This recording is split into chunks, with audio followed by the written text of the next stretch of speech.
What are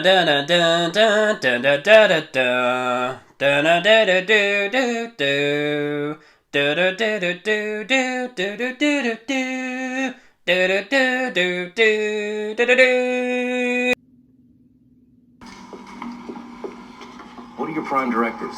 Serve the public trust, protect the innocent, uphold the law.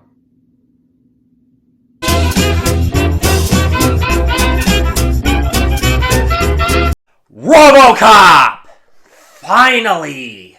I've been wanting to talk about this movie forever on my channel, and I thought it was just about time that I talked about it. Since RoboCop is supposed to appear in Mortal Kombat 11 with its Aftermath DLC pack coming up on this coming Tuesday, I thought it was high time to talk about the original RoboCop, because when it comes to the original RoboCop, it's widely considered by many to be one of the best action films ever made.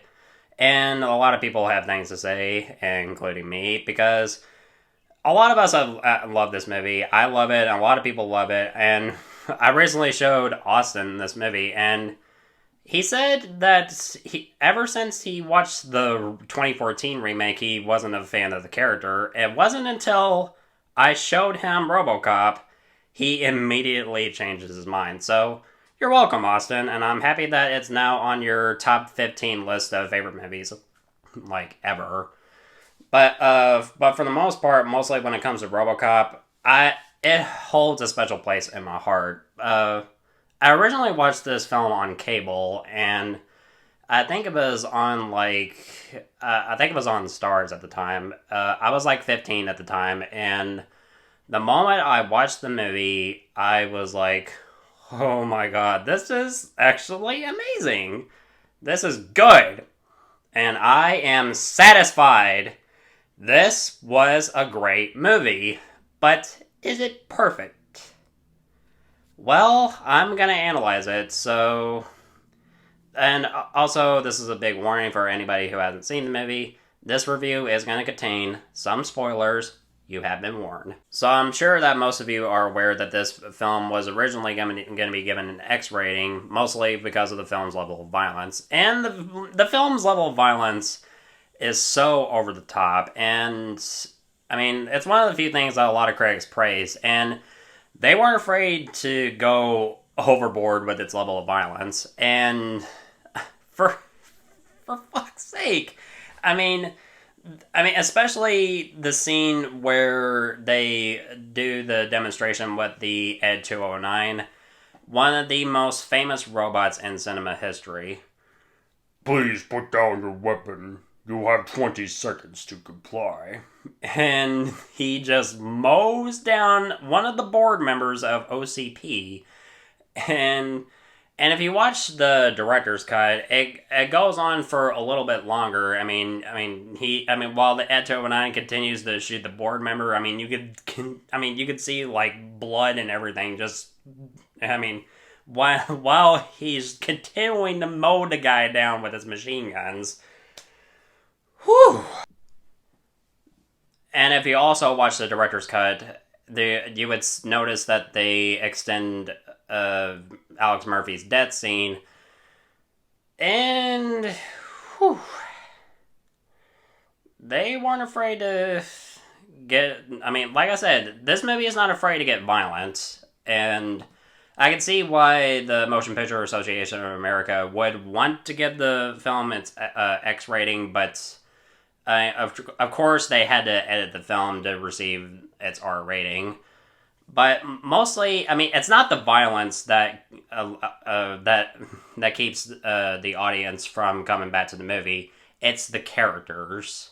And when it comes to RoboCop / Alex Murphy, who is played magnificently by Peter Weller, for me, he owns this role, and I'm glad that they brought him back to voice the character in Mortal Kombat 11, which, I honestly cannot wait. But honestly, if you want to know my thoughts on the Mortal Kombat Aftermath DLC, I honestly want to wait for it to drop its price down, because mostly like Resident Evil 3, I originally thought that it doesn't really justify its $60 price tag. And I kind of feel the same way with the Mortal Kombat 11 Aftermath DLC. So I want to wait until it drops down to at least $40 or $30 at least.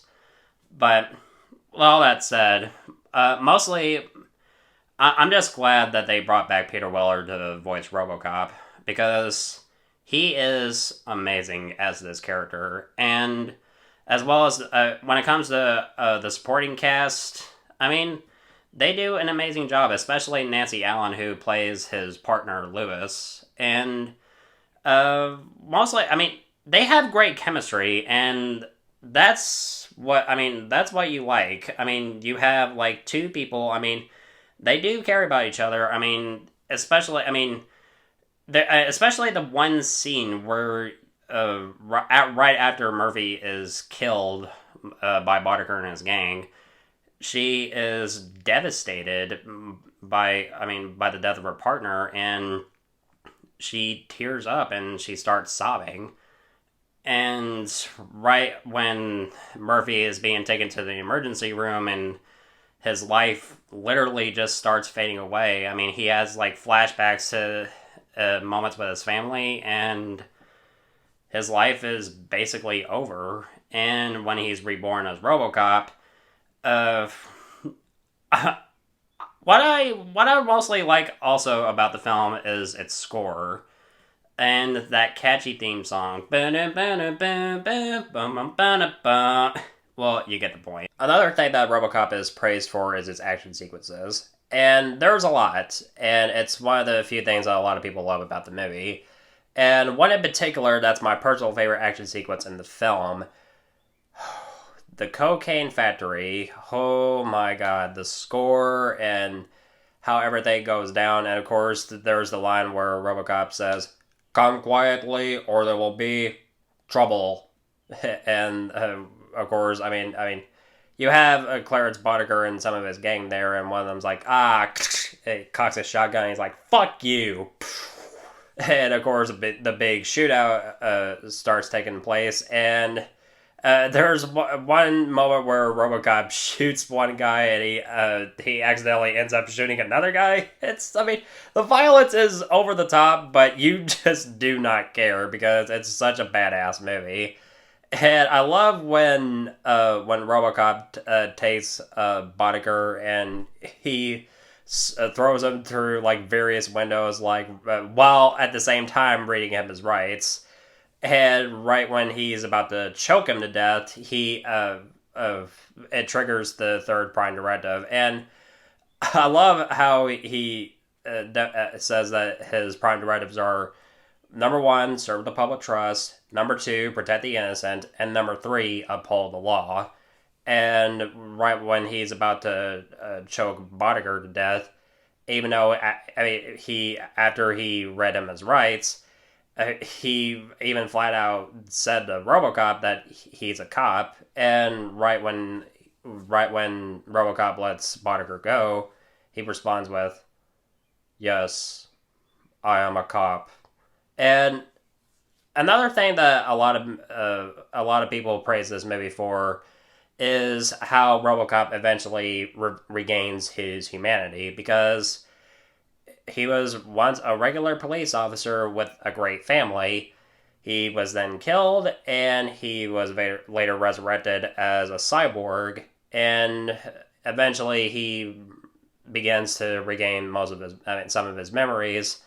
And the scene where Murphy goes back to his home, he finds out that his wife and son have left, and he begins to have flashbacks of back when he was human, and also times with his family. And then the scene ends with him getting so pissed off, and he smashes the TV. And there are moments like that, and there's also another moment where right when RoboCop removes his mask, and this is also a minor nitpick that I and a lot of people have, is right after he takes the visor off, that the black thing right below his jaw where the hell did that go after he took his visor off? It doesn't make any sense. But the makeup work on Murphy's face, it's so believably real, and I'm shocked that the film didn't even get an Oscar. And if it did, I mean, if it did got an Oscar for best makeup, that Oscar would have been really well deserved. And and I love the design for RoboCop. It's one of the best costume designs for any fictional character in film. Right after Murphy removes his visor, he then talks to his partner Lewis, who's played by Nancy Allen. He explains that he can feel his family, but he doesn't remember them, and you feel sorry for him, and because of what he's gone through, and you really do care about these characters. That's what I like about this movie. They give us characters that we completely give a shit about, and how everything goes down at the end. I mean, we have the action sequence in the steel mill where RoboCop and Lewis take down Boddiger's gang one by one. Even when they have the Cobra assault cannon, I mean, they have these giant freaking sniper rifles. Once they fire them, and boom! It's basically a sniper rifle on steroids. I never would have thought that. They even have a guy trying to run over RoboCop, and he ends up hitting a tank of toxic waste, and his skin is melting and everything. He bumps into one guy, and he pleads for help, and he's like, "Don't touch me, man!" And when he's run over by Boddicker, you're like, "Whoa, okay." And right when Clarence shoots Lewis, you're like, no, I don't want her to die. Because, like I said, you really do care about these characters. And right when one guy gets blown up by Lewis, and the death of Clarence when RoboCop stabs him with his data retriever or whatever it's called, he stabs him right in the neck, and there's blood just gushing everywhere, and I love this small little moment where Murphy is checking on Lewis, and she's shot, and she's weak. She's like, "Murphy, I'm a mess," and he says, "They'll fix you. They fix everything." Because I love the chemistry between these two characters, because they do have good chemistry on screen. Now we get to the final confrontation between RoboCop and Dick Jones. Right before he even confronts him, he blasts the Ed 209 with the Cobra assault cannon. His earlier encounter with the Ed 209 right in the middle of the film, he damages his armor with his machine guns, and it gives you a good, that good sense that RoboCop is not invincible, because throughout most of the movie, we see him get shot multiple times, and you're thinking, he's invincible, but right after he confronts Dick Jones for the first time, right when he tries to arrest him, it triggers his secret fourth prime directive, which is any attempt to arrest a senior officer of OCP will result in shutdown. And it gives you this good sense that he is now vulnerable. And it's like real shit is at stake for Murphy. It feels like there's real danger, and it's like he's in a horrific situation that you would expect him to get out, but there's moments in that one moment where you're not sure if that's going to happen or not.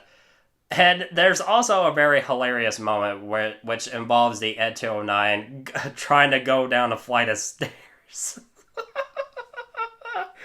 And he falls down and he starts whining. It's hilarious. So, like I said, near the end of the film, Murphy blasts the Ed 209 with the Cobra assault cannon. And so Murphy, he then later goes to the boardroom, exposes Dick Jones's crimes, and he takes Jones. He would take the old man hostage, And right when the old man yells, "Dick, you're fired!" That causes RoboCop to no longer follow his fourth prime directive, and he immediately shoots Jones. And the death of Dick Jones, that one effect, it's easily the weakest effect in the film, and it remains my biggest issue with the movie. And it's only a minor nitpick, but still, it doesn't detract my love for the film, because everything else I absolutely love, because this is one of my personal favorite action films from the 80s. Of course, I cannot forget to mention the final lines in the film. When the old man turns to Murphy, and he says, "Nice shooting, son. What's your name?" RoboCop turns, and he doesn't say RoboCop, like he did in RoboCop 3, which is like, ugh. Instead, he just says, "Murphy." I just hate how they ended RoboCop with him just saying, "My friends call me Murphy. You call me RoboCop." But the way that they ended the first film, that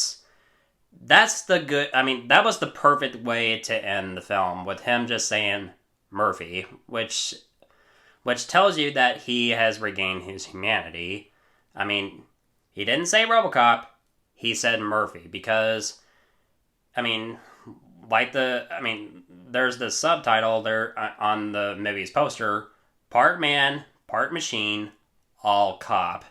And you have to remember, he is part human, and he embraces his human side, and that's one of the few things I love most about the film.